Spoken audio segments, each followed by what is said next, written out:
살생이라 하면 우리는 흔히 살아있는 생명의 숨을 끊는 끔찍한 일을 떠올립니다. 하지만 몸에 난 상처는 약을 바르면 아물고 부러진 뼈는 시간이 지나면 다시 붙습니다. 그러나 세상에는 피 한 방울 흘리지 않게 하고도 한 사람의 인생을 송두리째 무너뜨리고 그 영혼을 산산조각 내는 무서운 죄가 있습니다. 숨은 쉬고 있으나 마음이 죽어버린 사람들. 어쩌면 우리는 알게 모르게 누군가를 혹은 나 자신을 매일 죽이고 있는지도 모릅니다. 평온해 보이는 일상 속에서도 소리 없는 비명이 가득합니다. 가장 가깝다는 이유로 사랑한다는 핑계로 무심코 던진 말 한마디가 누군가의 가슴에 박혀 평생 뽑히지 않는 대못이 됩니다. 그 못에서 흘러나온 독이 온 집안을 병들게 하고 결국 서로가 서로에게 지옥이 되어버린 풍경을 우리는 너무나 자주 목격합니다. 부처님께서는 입이 바로 재앙의 문이라 하셨습니다. 도끼는 나무를 찍지만 혀는 사람의 마음을 찍습니다. 우리가 무심코 쌓아올린 이 보이지 않는 죄의 탑이 얼마나 높고 위태로운지 이제는 걸음을 멈추고 돌아보아야 할 때입니다. 오늘 이 시간은 우리 안의 깊은 어둠을 마주하는 시간입니다. 아프지만 외면하지 않고 들여다보아야 비로소 치유가 시작됩니다. 캄캄한 밤하늘을 지나야 새벽이 오듯 우리의 마음을 짓누르던 무거운 업보를 씻어내고 진정한 평온을 찾는 여정에 조용히 마음을 맡겨보십시오. 사람의 입에서는 향기가 나야 한다고 합니다. 아름다운 꽃에 벌과 나비가 모여들듯 향기로운 말을 하는 사람 곁에는 늘 좋은 인연이 머물기 마련입니다. 그러나 세월이 흐르고 나이테가 늘어갈수록 우리의 입은 향기 대신 독을 품기 쉬워집니다. 살아온 세월이 고단해서였을까요? 아니면 내 뜻대로 되지 않는 세상이 야속해서였을까요? 우리는 너무나 쉽게 날선 말들을 뱉어내곤 합니다. 밥상머리에서 전화기 너머로 혹은 명절날 오랜만에 모인 자리에서 무심코 던진 말들이 공기 중에 흩어지지 않고 누군가의 가슴에 차곡차곡 쌓입니다. 너는 도대체 누굴 닮아서 그 모양이니? 내가 너 때문에 못 산다. 그거 해서 밥이나 빌어먹겠니? 걱정이라는 포장지로 감싸져 있지만 그 속에는 상대를 깎아내리고 무시하는 날카로운 칼날이 숨겨져 있습니다. 칼에 베인 상처는 꿰매면 낫지만 말에 베인 상처는 10년이 가도 20년이 가도 낫지 않습니다. 비가 오고 날이 흐리면 욱신거리는 관절처럼 마음의 상처도 문득문득 되살아나 그 사람을 괴롭힙니다. 이것은 단순한 실수가 아닙니다. 한 사람의 자존감을 무너뜨리고 영혼을 병들게 하는 실로 살생보다 더 잔인한 짓일지도 모릅니다. 여기 평생 입으로 업을 짓고 살았던 한 사람의 이야기가 전해옵니다. 어느 마을에 남의 말을 하기 좋아하는 사람이 살았습니다. 그는 확인되지 않은 소문을 퍼뜨리는 것을 즐겼고 타인의 아픔을 안주 삼아 이야기하기를 좋아했습니다. 또한 가족들에게는 늘 불평과 비난을 쏟아내며 자신의 권위를 세우려 했습니다. 그의 혀끝에서 시작된 소문 때문에 한 집안이 파탄 나기도 했고 그의 독설을 견디다 못한 자식들은 하나둘 집을 떠나 연락을 끊어버렸습니다. 세월이 흘러 병들고 약해진 그는 텅 빈 방에 홀로 누워 비로소 자신의 지난 날을 후회하게 되었습니다. 외로움이라는 지옥 속에 갇힌 그는 마을에서 가장 덕이 높다는 스님을 찾아가 물었습니다. 스님, 제가 지은 말의 죄를 씻고 싶습니다. 어떻게 하면 흩어진 말들을 다시 주워 담을 수 있겠습니까? 스님은 그에게 달털이 가득 든 베개 하나를 가져오라고 했습니다.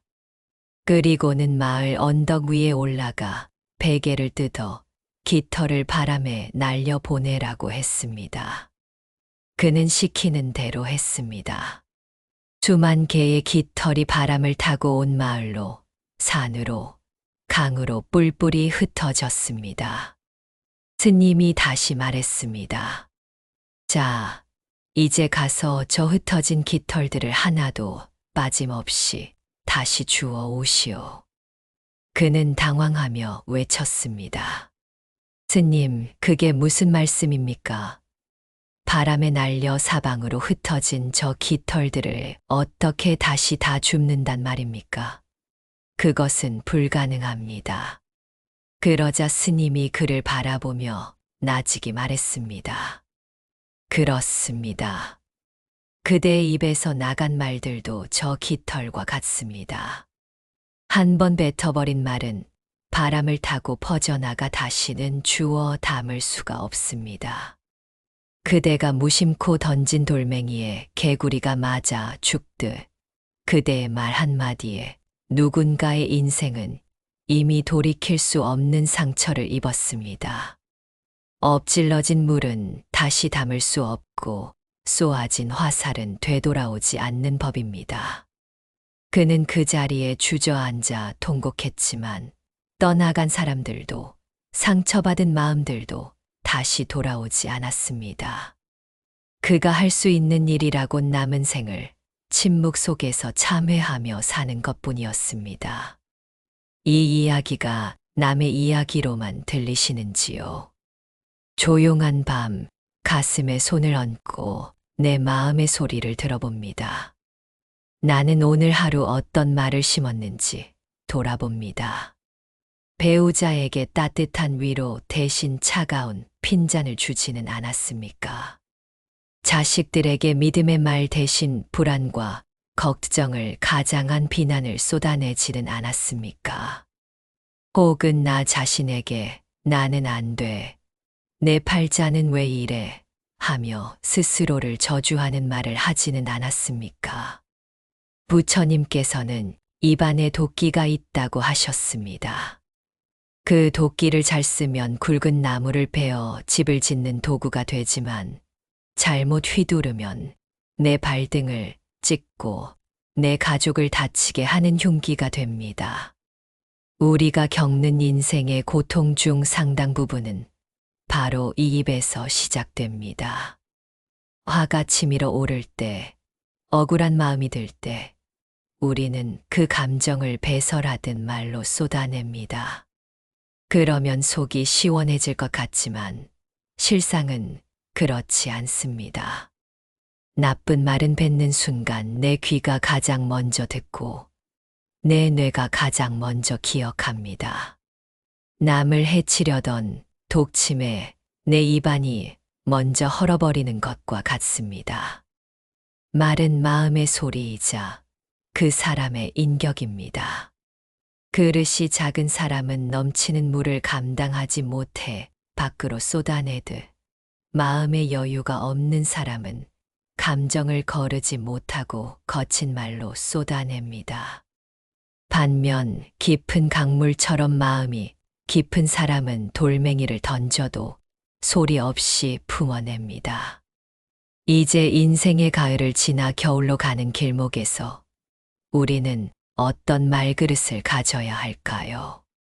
나이 들매 품격은 옷차림이나 사는 집에서 나오는 것이 아니라 바로 그 사람의 언어 온도에서 나옵니다. 따뜻한 말 한마디는 꽁꽁 언 땅을 녹여 새싹을 틔우지만 차가운 말 한마디는 피려던 꽃봉오리마저 얼어 죽게 만듭니다. 가장 좋은 말은 어쩌면 말이 없는 것일지도 모릅니다. 할 말이 입 밖으로 튀어나오려 할 때 딱 3초만 멈추고 숨을 고르는 지혜가 필요합니다. 이 말이 진실한가? 이 말이 꼭 필요한가? 이 말이 친절한가? 이 세 가지 물음에 고개가 끄덕여지지 않는다면 차라리 침묵하는 것이 낫습니다. 자식들이 찾아왔을 때 이래라 저래라 훈계하고 싶은 마음을 꾹 누르고 그저 고생했다. 밥은 먹었니 하고 따뜻한 밥 한 끼 차려주는 것. 그것이 100마디 잔소리보다 더 깊은 울림을 줍니다. 배우자가 투정을 부릴 때 시시비비를 가리려 드는 대신 그랬구나. 당신도 참 힘들었겠구나 하고 고개 끄덕여 주는 것. 그것이 엉킨 실타래를 푸는 유일한 열쇠입니다. 입을 닫으면 귀가 열리고 귀가 열리면 마음이 열립니다. 말을 줄인 자리에 온화한 미소를 채워 넣으십시오. 비난을 멈춘 자리에 연민의 눈빛을 담으십시오. 오늘부터는 나의 혀가 도끼가 아닌 상처에 바르는 연고가 되기를 발언해 봅니다. 미안하다. 고맙다. 사랑한다. 이 세 마디면 충분합니다. 이 짧은 말 속에 사람을 살리는 엄청난 힘이 숨어 있습니다. 죽어가는 화초에 물을 주듯 메말라가는 가족들의 마음에, 그리고 고단한 당신 자신의 마음에 따뜻한 말의 물기를 적셔 주십시오. 그것이 살생보다 무서운 구업의 사슬을 끊고 지옥 같은 삶을 극락으로 바꾸는 첫걸음입니다. 당신의 입술에서 피어나는 꽃향기가 온 집안을 평화롭게 물들이기를. 세상에서 가장 무서운 형벌은 무엇일까요? 몸을 때리는 것도 아니고 욕설을 퍼붓는 것도 아닙니다.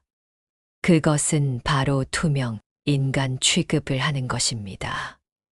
같은 공간에 숨 쉬고 있지만 마치 그 사람이 존재하지 않는 것처럼 눈길조차 주지 않는 것. 이것이야말로 소리 없이 사람의 영혼을 파괴하는 가장 잔인한 살생입니다. 사랑의 반대말은 미움이 아니라 무관심이라 했습니다. 미워한다는 것은 아직 그 사람에 대한 기대나 감정이 남아있다는 뜻이지만, 무관심은 마음의 끈을 가위로 싹둑 잘라버린 상태입니다. 지금 당신의 가정은 어떠한지요? 겨울날 윗목처럼 냉기가 흐르고 있지는 않습니까? 밥 줘, 자자, 이 몇 마디 외에는 며칠이고 대화가 없는 부부. 방문을 굳게 걸어 잠그고 서로의 생사만 확인하며 사는 부모와 자식. 겉으로 보기에는 아무 문제 없는 평범한 가족 같지만 그 속을 들여다보면 각자 외딴 섬에 갇혀 신음하고 있습니다. 남이라면 안 보고 살면 그만입니다. 하지만 피를 나눈 가족 사이에서, 평생을 약속한 부부 사이에서 일어나는 무관심은 서로의 가슴에 매일매일 얼음장 같은 못을 박는 일입니다. 내리지 않았으니 폭력이 아니라 항변할지 모르나 따뜻한 온기를 주지 않아 마음을 말려 죽이는 것 또한 씻을 수 없는 죄업입니다. 여기 남부러울 것 없이 모든 것을 갖추고 살았던 어느 가장의 이야기를 들려드리겠습니다. 그는 평생을 가족을 위해 헌신했습니다. 새벽별을 보고 나가 밤늦게까지 일하며 돈을 벌었고, 가족들이 편하게 살 수 있도록 큰 아파트와 좋은 차를 마련해 주었습니다. 그는 그것이 가장으로서의 도리이자 최고의 사랑이라 믿었습니다. 하지만 그는 돈을 벌어다 주는 것 외에는 가족에게 무심했습니다. 아내가 무슨 고민을 하는지, 자식이 학교에서 어떤 친구를 사귀는지 묻지 않았습니다. 피곤하다는 핑계로 대화를 피했고, 휴일이면 소파에 누워 텔레비전만 보거나 밖으로 돌았습니다. 가족들이 말을 걸어오면 내가 누구 때문에 이렇게 뼈 빠지게 일하는데 조용히 좀 해. 라며 소리를 질러 입을 막아버렸습니다. 세월이 흘러 그는 은퇴를 했고 이제야 가족 곁에서 쉬어볼까 하며 거실에 자리를 잡았습니다. 그런데 이게 웬일입니까? 아무도 그에게 말을 걸지 않았습니다. 아내는 그를 본 채만 채하며 자신의 모임에 나가버리고 다 큰 자식들은 명절에 잠시 들러도 스마트폰만 들여다보다가 쫓기듯 가버렸습니다. 그가 용기를 내어 요즘 별일 없니? 하고 물어도 돌아오는 건 네, 없어요. 라는 차가운 단답형 대답뿐이었습니다. 그는 화가 나서 소리쳤습니다. 내가 너희를 어떻게 먹여 살렸는데 나한테 이럴 수가 있느냐. 그러자 아내가 싸늘한 눈빛으로 말했습니다. 당신은 우리에게 돈은 주었지만 마음은 한 번도 준 적이 없잖아요. 우리는 지난 30년 동안 늘 당신의 등만 보고 살았어요. 당신에게 우리는 귀찮은 존재였잖아요. 이제 와서 무슨 대화를 바라는 거예요? 그제야 그는 깨달았습니다. 자신이 열심히 일해 지은 이 화려한 집이 사실은 온기 하나 없는 거대한 얼음 감옥이었음을. 가족들에게 밥은 먹여주었을지언정 그들의 마음은 굶겨 죽이고 있었음을 말입니다. 돈이라는 비료는 잔뜩 뿌렸지만 관심이라는 물을 주지 않아 시들어버린 화분. 그것이 바로 그의 가정이자 그의 자화상이었습니다. 식물도 주인의 발소리를 듣고 자란다고 합니다. 하물며 감정을 가진 사람은 오죽하겠습니까? 오늘 참 힘들었지. 날이 추운데 옷은 따뜻하게 입었어. 이 사소하고 별것 아닌 한마디가 사람을 살게 합니다. 내가 누군가에게 관심받고 있다는 느낌, 내가 이 세상에 존재해도 된다는 안도감은 바로 그 작은 관심에서 시작됩니다. 부처님께서는 이것이 있음으로 저것이 있고 이것이 생겨남으로써 저것이 생겨난다고 하셨습니다. 우리는 모두 보이지 않는 끈으로 연결된 존재들입니다. 내가 상대를 외면하면 그 과보는 고스란히 나에게 돌아와 고독이 됩니다. 내가 먼저 마음의 문을 닫았기에 상대방도 들어오지 못하는 것입니다. 무관심의 죄를 씻는 방법은 거창한 이벤트나 선물이 아닙니다. 그저 바라보는 것입니다. 스마트폰을 내려놓고 배우자의 눈을 3초만 지그시 바라봐 주십시오. 그 눈 속에 담긴 지난 세월의 회한과 외로움을 읽어 주십시오. 자식의 어깨를 가만히 토닥이며 체온을 나눠 주십시오. 얼어붙은 수도관을 녹일 때 뜨거운 물을 확 부으면 터져버립니다. 미지근한 물수건으로 천천히, 아주 천천히 감싸 주어야 녹습니다. 오랫동안 단절되었던 관계도 마찬가지입니다. 갑자기 다가가서 친한 척을 하려 하면 서로 어색해서 더 멀어집니다. 그저 밥상 위에 물 한 잔 떠다 놓듯 툭 던지는 따뜻한 말 한마디부터 시작하십시오. 국이 참 시원하다. 요즘 허리는 좀 어떠오? 지금 혹시 자존심 때문에 혹은 쑥스러움 때문에 입을 닫고 계신지요? 하지만 기억하십시오. 우리에게 주어진 시간은 그리 길지 않습니다. 사랑할 시간도 부족한데 냉전으로 허비하기엔 너무 아까운 날들입니다. 나중에 하다가 영원히 기회를 놓칠 수도 있습니다. 오늘 밤 방문을 열고 나가 보십시오. 그리고 거실에 앉아 있는 가족에게 혹은 전화기 너머의 누군가에게 먼저 말을 걸어 보십시오. 대단한 용건이 없어도 좋습니다. 그저 당신의 목소리에 나는 당신을 잊지 않았습니다. 나는 당신을 아낍니다라는 마음을 담아 건네십시오. 막혔던 혈관이 뚫리면 피가 통하고 생기가 돌듯 막혔던 대화의 문이 열리면 집안에 훈훈한 기운이 감돌기 시작합니다. 당신이 먼저 내민 손이 얼음장 같던 집안을 녹이는 난로가 될 것입니다. 죽어가는 화초에 물을 주면 다시 잎이 돋아나듯 시들어가던 가족의 마음에 관심의 물을 주십시오. 그것이 무관심이라는 무서운 업보를 끊고 당신의 남은 인생을 고독이 아닌 따뜻한 둥지로 만드는 유일한 길입니다. 사람의 욕심에는 끝이 없다고 합니다. 하나를 가지면 둘을 갖고 싶고 99을 가지면 기어이 100을 채워야 직성이 풀립니다. 젊은 날에는 야망이라는 이름으로 더 높은 곳을 향해 달렸습니다. 그것은 성장의 동력이기도 했지요. 하지만 인생의 황혼기에 접어들어서도 여전히 손에 쥔 것을 놓지 못하고 남의 떡을 탐내고 있다면 그것은 재앙입니다. 내 친구는 건물주가 되었다는데, 누구네 자식은 이번에 승진했다는데, 끊임없이 남과 나를 저울질하며 내가 가지지 못한 것만 바라보며 한숨 짓는 분들이 계십니다.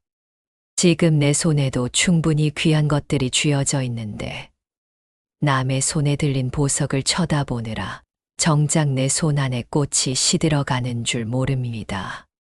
탐욕은 단순히 재물을 탐하는 마음만이 아닙니다. 내 뜻대로 세상이 돌아가기를 바라는 마음, 자식이 내 마음대로 움직여 주기를 바라는 집착, 늙어가는 것을 거부하고 젊음을 붙잡으려는 어리석음. 이 모든 것이 탐욕입니다. 이 욕심이라는 불길은 겉으로는 타오르지 않지만 속으로 나의 오늘을 까맣게 태워 죽입니다. 만족을 모르는 삶은 아무리 좋은 집에 살아도 지옥과 다를 바 없습니다. 여기 평생 무언가를 쫓아다니느라 단 하루도 편히 쉬지 못한 사내가 있습니다. 그는 길을 걷다가 우연히 자신의 앞에 드리워진 그림자를 보았습니다. 그는 생각했습니다. 저 그림자가 바로 내 인생의 불행이다. 저것만 없애면 나는 완벽하게 행복해질 수 있어. 그는 그림자를 따돌리기 위해 달리기 시작했습니다. 그러나 그가 빨리 달리면 달릴수록 그림자 또한 똑같은 속도로 그를 따라왔습니다. 이 지독한 것, 떨어져라, 제발 떨어져. 그는 멈추면 그림자에게 잡힐까봐 두려워 밥도 먹지 않고 잠도 자지 않고 죽을 힘을 다해 달렸습니다. 더 빨리, 더 멀리 달리면 언젠가는 그림자가 지쳐 떨어져 나갈 것이라 믿었습니다. 그렇게 며칠 밤낮을 쉬지 않고 달리던 사내는 결국 기진맥진하여 쓰러지고 말았습니다. 쓰러지던 순간 그는 나무 그늘 아래 쓰러졌습니다. 그러자 놀라운 일이 벌어졌습니다. 나무 그늘 속에 들어가니 평생 그를 괴롭히던 그림자가 감쪽같이 사라진 것입니다. 그는 허탈한 웃음을 지으며 눈을 감았습니다. 이렇게 잠시 그늘에 멈춰 서면 되는 것을. 나는 왜 평생을 미친 듯이 달리기만 했는가? 이 어리석은 사내의 모습이 혹시 우리의 모습은 아닙니까? 이것만 해결되면, 돈만 좀 더 모으면, 자식만 결혼시키면 행복해질 거라 믿으며, 정작 오늘 누려야 할 평안을 내일로 미루고 쫓기듯 살고 있지는 않습니까? 욕심이라는 그림자는 내가 빛을 등지고 서 있는 한 영혼이 나를 따라다닙니다. 그것을 없애는 방법은 더 빨리 달리는 것이 아니라 잠시 멈춰서서 그늘 속으로, 즉 만족이라는 휴식처로 들어가는 것뿐입니다. 부처님께서는 욕심은 소금물과 같다고 하셨습니다. 마실수록 더 목이 마르고 결국은 갈증으로 타 죽게 됩니다. 나이 들어서 가장 경계해야 할 마음이 바로 비교입니다. 비교는 멀쩡한 내 인생을 순식간에 시궁창으로 만듭니다. 아침에 눈을 뜨며 느꼈던 상쾌함도, 아내가 차려준 따뜻한 밥상도, 옆집 김씨는, 이라는 생각이 드는 순간 초라하고 맛없는 것이 되어버립니다. 왜 남의 인생을 잣대로 내 인생을 평가하십니까? 그 사람에게는 그 사람의 몫이 있고 나에게는 나의 몫이 있습니다. 겉보기에는 화려해 보이는 그 사람도 속을 들여다보면 골마 터진 상처가 있고 남모를 눈물이 있습니다. 세상에 완벽한 인생은 없습니다. 다들 아닌 척하며 견디고 살 뿐입니다. 가지를 치지 않은 나무는 무성하기만 할 뿐 좋은 열매를 맺지 못합니다. 우리 마음도 마찬가지입니다. 불필요한 욕심의 가지를 과감하게 쳐내야 남은 인생이 단단하고 알차게 여물어 갑니다. 이만하면 됐다. 이 정도면 충분하다. 이렇게 스스로에게 말해주는 순간 쫓기던 마음이 멈추고 비로소 풍경이 보이기 시작합니다. 가지지 못한 10% 때문에 이미 가진 90%를 불행하게 만드는 것은 참으로 어리석은 셈법입니다. 없는 것을 세며 한탄하지 말고 있는 것을 세며 감사하십시오. 두 다리로 걸을 수 있음이 기적이고 두 눈으로 세상을 볼 수 있음이 축복입니다.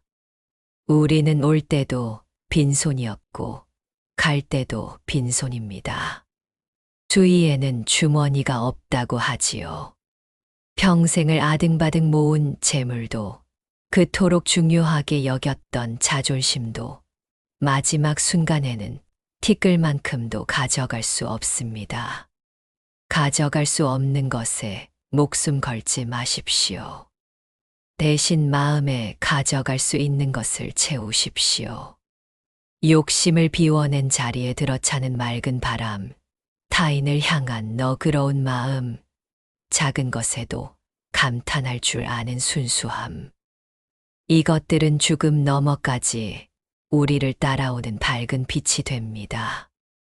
오늘 하루 당신을 괴롭히던 더라는 마음을 내려놓으십시오.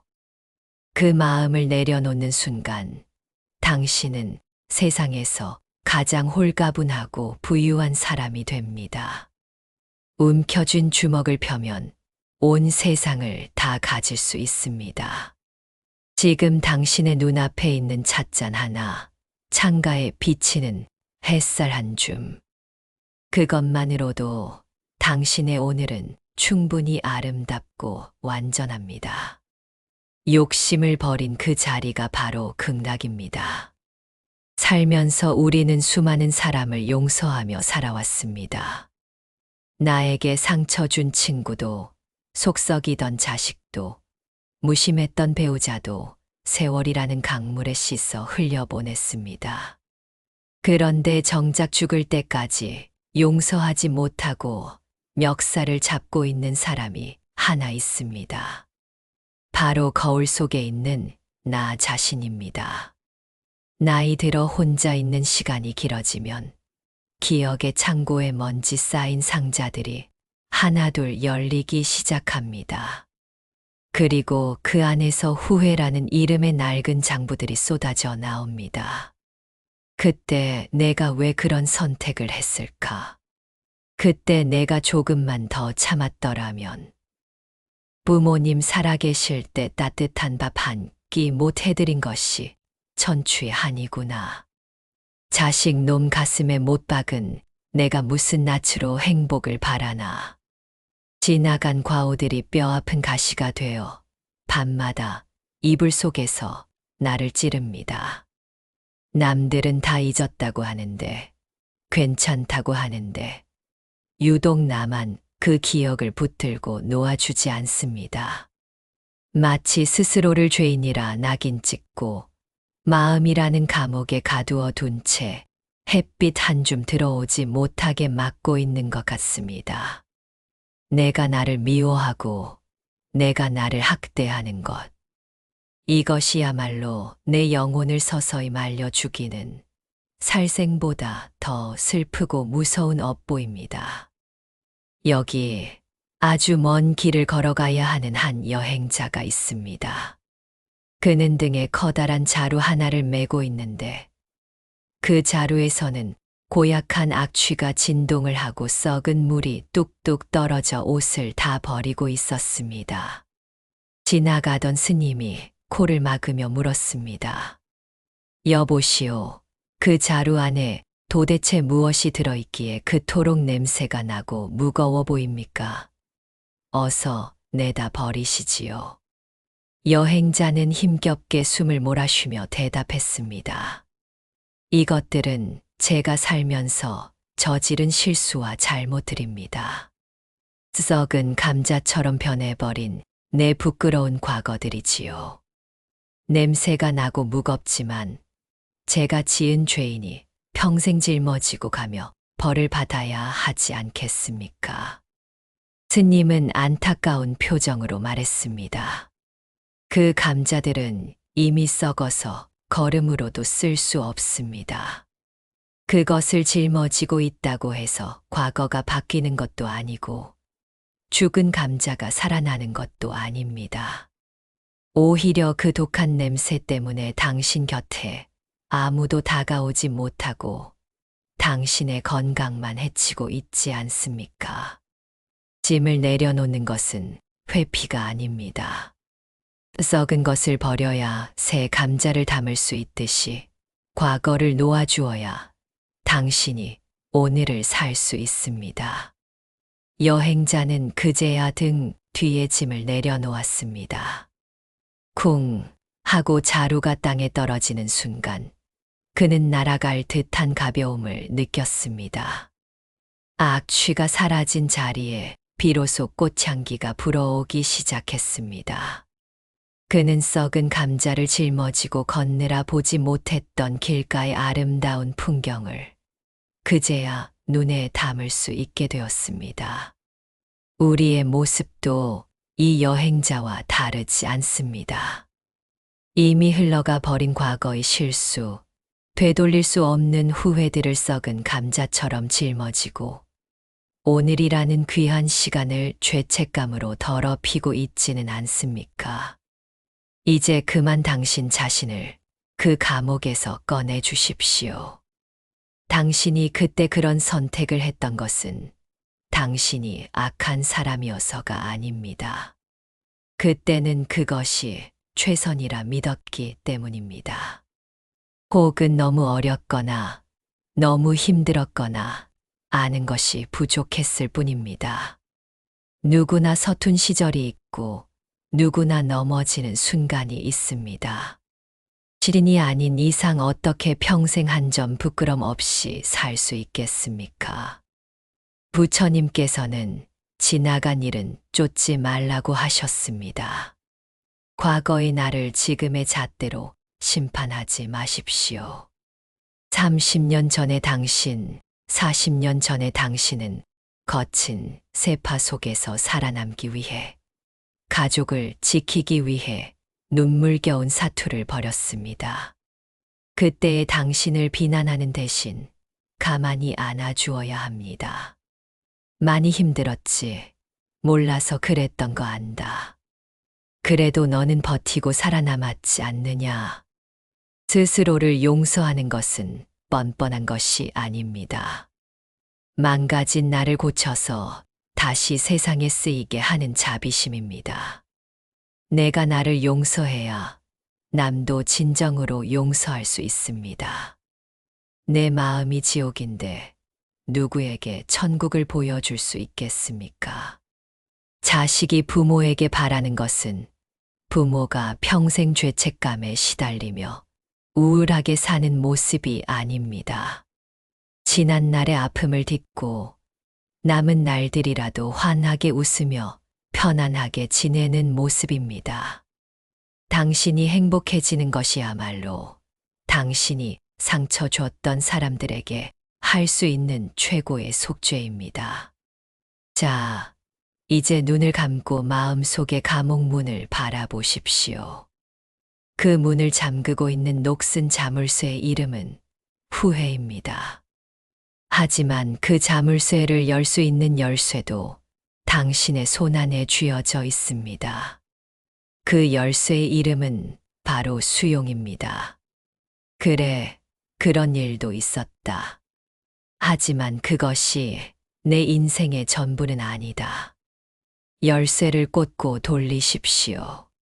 철커덕 소리와 함께 문이 열립니다. 쏟아지는 햇살 속으로 걸어 나오십시오. 어두운 방에서 웅크리고 울고 있던 어린아이 같은 당신의 손을 잡고 나오십시오. 당신은 죄인이 아닙니다. 당신은 거친 파도를 헤치고 여기까지 항해해 온 위대한 선장입니다. 배 좀 부서지고 돛 좀 찢어졌다고 해서 당신의 항해가 실패한 것은 아닙니다. 상처 없는 영혼이 어디 있겠습니까? 흉터는 부끄러운 얼룩이 아니라 치열하게 살아낸 훈장입니다. 오늘 밤 잠자리에 들기 전 거울을 보며 당신 자신에게 꼭 말해 주십시오. 고생했다. 미안하다. 그리고 이제는 괜찮다. 나를 죽이던 마음을 멈추고 나를 살리는 마음을 먹는 것. 그것이 바로 지옥 끝에서 만나는 구원이자 부처님이 우리에게 바라시는 진정한 참회입니다. 긴 어둠을 지나 새벽을 기다리며 긴 이야기 함께 걸어오시느라 고생 많으셨습니다. 우리는 오늘 마음속 깊은 곳, 가장 어두운 지하실을 다녀왔습니다. 입으로 지은 죄, 무관심으로 지은 죄, 욕심으로 지은 죄, 그리고 나 자신을 미워한 죄까지. 마주하기 힘들었던 그 그림자들을 용기 내어 바라보았습니다. 어떠신가요? 아프게 찔러대던 가시가 조금은 무뎌진 것 같지 않으신가요? 어둠은 빛을 비추는 순간 사라집니다. 우리가 내 안의 업보를 알아차린 바로 그 순간 이미 치유는 시작되었습니다. 탁한 물이 담긴 컵에 맑은 물을 계속 부으면 결국 투명해지듯 우리의 삶도 그러합니다. 지난날 쌓은 업보가 두렵다고 주저앉아 울고만 있지 마십시오. 지금 이 순간부터 따뜻한 말 한마디, 다정한 눈빛 한 번, 그리고 나를 향한 용서라는 맑은 물을 계속 부어주면 됩니다. 그러면 언젠가는 검붉었던 업의 찌꺼기들이 다 씻겨 내려가고 당신의 마음 그릇에는 영롱한 지혜의 물만 남게 될 것입니다.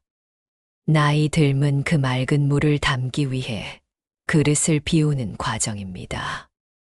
부처님께서는 옷깃만 스쳐도 500컵의 인연이라 하셨습니다. 하물며 이렇게 긴 시간 영혼의 이야기를 나눈 우리의 인연은 얼마나 깊고 귀한 것입니까? 오늘 이 시간이 당신의 무거운 짐을 아주 조금이라도 덜어주었다면 구독과 좋아요 버튼을 눌러 이 선한 인연의 끈을 단단히 묶어 주십시오. 당신이 눌러주시는 그 따뜻한 마음이 모여 더 많은 이들의 눈물을 닦아주는 자비의 등불이 됩니다. 마음이 춥고 시린 날, 언제든 이곳으로 돌아오십시오. 늘 이 자리에서 당신을 기다리겠습니다. 이제 편안히 쉬십시오. 당신을 괴롭히던 모든 번뇌망상이 오늘 밤 저무는 해와 함께 서쪽 하늘로 넘어가기를. 내일 아침 떠오르는 태양은 당신의 남은 생을 축복하는 희망의 빛이 되기를.